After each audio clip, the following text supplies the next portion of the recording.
Halo, selamat sore guys. Saat ini saya sedang berada di pelosok pelosok desa. Ini di tanah kelahiran saya di Desa Pagereji ya.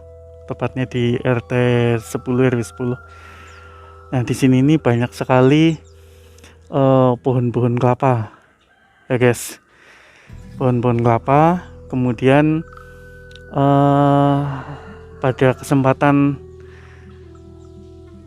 kali ini saya akan ngevlog, tapi saya akan naik pohon kelapa ya, naik pohon kelapa yang itu kurang lebih tingginya ada sekitar 15 meteran tuh ya. Nah, sebentar lagi ditunggu ya guys ya. Oke. Ya, lihat saya akan naik pohon kelapa. Nah, ini pohonnya. Ini bisa dilihat ya.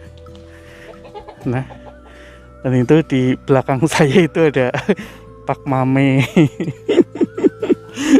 Saya akan melihat ini pohonnya licin apa enggak. Ya, Bismillahirrahmanirrahim. Ya guys, ini saya naik ya, pelan-pelan. Ya, sedapatnya. Karena sudah lama saya nggak naik, gitu ya. Udah lama nggak naik pohon kelapa, dan sekarang saya kepengin naik pohon kelapa ya. Waduh. Mutir guys. Kameranya muntir guys. Gani. Gani. Gara-garanya kesampluk guys, jadi muntir. Ayo guys ya, kita lanjut lagi. Saya dandanin dulu. Ya, akhirnya dapat ini. Ini guys, saya lanjut lagi. Ternyata ngos-ngosan juga dikit tataran. Halo guys, saya sudah sampai di atas. Ya, di atas pohon. Lihat, kalau saya lihat kan ke bawah, luar biasa tingginya.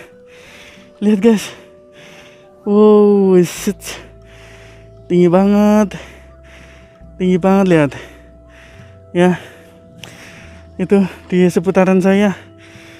Pemandangan dari atas. Nih juga. Ini namanya mancung, guys. Nih. Ya, nah. Itu yang disadap oleh saudara saya, oleh kakak saya. Ini menjadi sering kakak saya manjat pohon-pohon ini. Gitu ya guys. Ya. Oke guys. Saya balik kamera guys. Ya. Halo guys.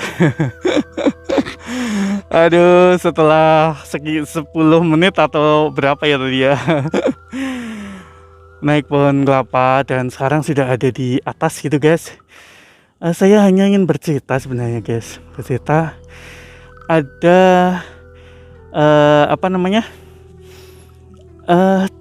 cerita saya pada waktu saya cerita di indoor ya, di ruangan. Itu tentang sejarah kehidupan saya gitu kan. Nah, pada kesempatan kali ini saya ingin bercerita kembali, tapi memang saya ambil di outdoor ya, tepatnya di atas pohon kelapa ini. Nah, tapi jangan lupa guys, nih saya sudah memakai masker BPJS Ketenagakerjaan ya, BPJS Ketenagakerjaan. Jadi untuk resiko saya tidak takut. Begitu ya, ya guys. Nah, jadi BPJS Ketenagakerjaan ini sangat patut dan harus diikuti oleh para pekerja. Bukan hanya pendera saja, tapi apapun pekerjaannya itu BPJS Ketenagakerjaan itu sangat sangat bermanfaat ya untuk aktivitas kita dalam mencari nafkah atau bekerja seperti itu. Nah, pada saat ini saya memang sudah mengikuti BPJS Ketenagakerjaan atau sudah ikut ya, dan teman-teman saya juga dan saya sendiri juga menjadi perisai ketenagakerjaan. Jadi bagi teman-teman yang belum menjadi peserta BPJS Ketenagakerjaan, silahkan hubungi kami di channel Jafari FM Purwokerto, atau bisa menghubungi di nomor kontak kami di 085 328 049 417 gitu ya.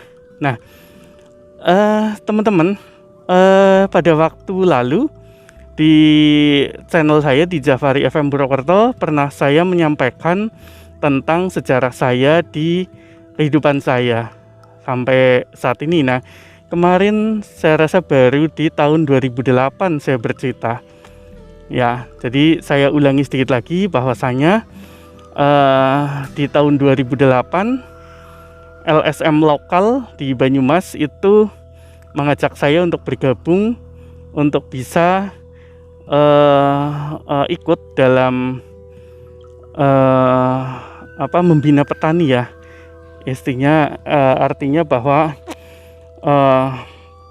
memberdayakan para petani lokal seperti itu. Dan 2008 saya ikut gabung, di situ saya ikut beberapa pelatihan-pelatihan dan juga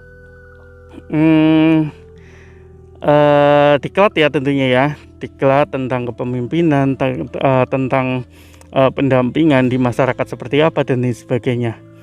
Oh ya teman-teman, ini saya pakai masker karena saya menghormati ini, karena bukan saya yang menyadap nira, jadi saya menghargai si penyadap. Ya, jadi tidak ini ya, tidak etis kalau saya nggak pakai masker karena lagi masa-masa pandemi. Sobat semua, bahwa kami di tahun 2008 itu membentuk kelompok-kelompok tani.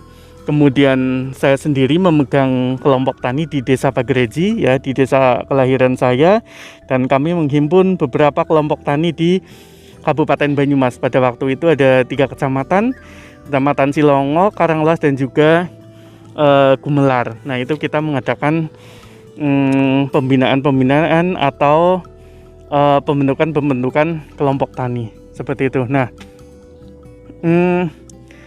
saat ini saya ingin bercerita untuk melanjutkan di tahun 2009 kami bergabung gitu ya dengan sebuah CV atau perusahaan di Banyumas ini untuk membuat atau mengajukan sertifikasi organik ya, sertifikasi organik. Jadi memang sertifikasi organik ini sangat penting untuk kita ajukan agar memang untuk pemasaran agar lebih baik seperti itu. Nah, 2009 kita menyertifikasi beberapa petani penderes.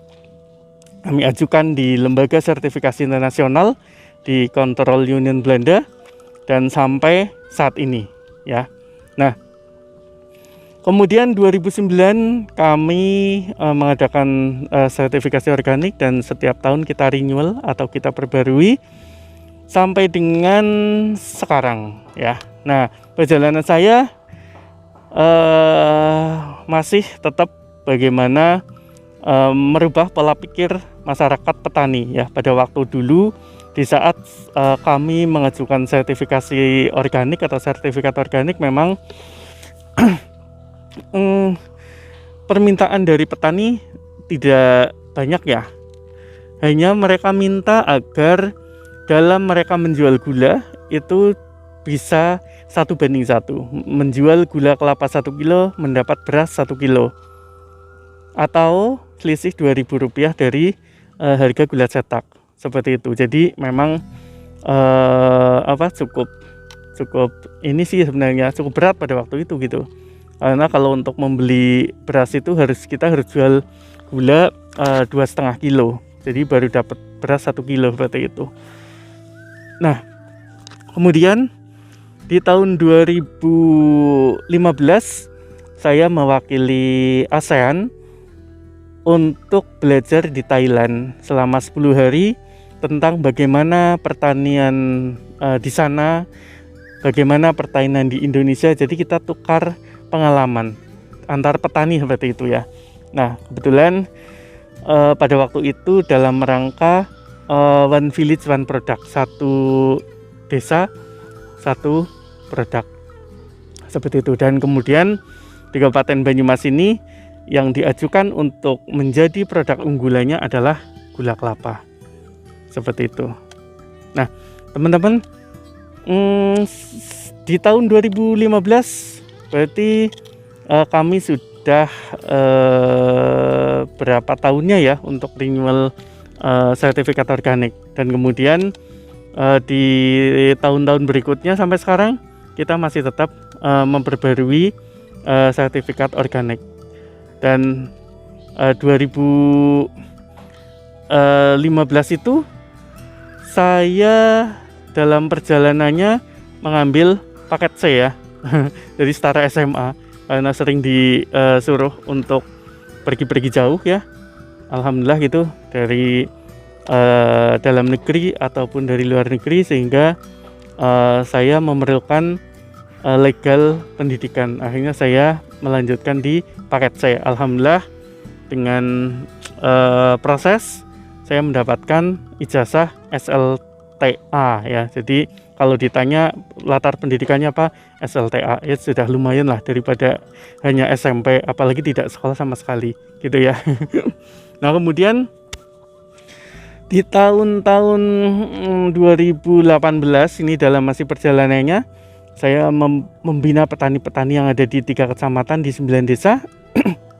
Kemudian di tahun 2018 saya mewakili Asia Pasifik dalam bidang gula. Saya pergi ke Thailand lagi, dan di samping itu juga di tahun 2018 juga saya ada kontrak dengan Biofach ya, dengan IPD, itu pemerintah Jerman kerjasamanya. Saya ada kontrak pameran selama 3 tahun, 2018, 2019, 2020 itu di Jerman ya, di Maisi. Itu ada pameran organik dunia, dan saya berkesempatan untuk ke sana untuk memasarkan, mengenalkan produk di Jerman seperti itu.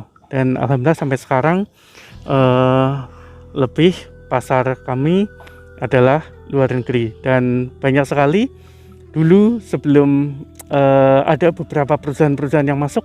Kalau sekarang di Banyumas itu kurang lebih ada berapa perusahaan ya, ada kurang lebih 20 perusahaan yang masuk untuk membina petani dalam konteks pertanian organik seperti itu guys ya. Itu perjalanan saya di di pertanian organik ya, di kelembagaannya di Koperasi Nira Satya. Demikian ya dari saya.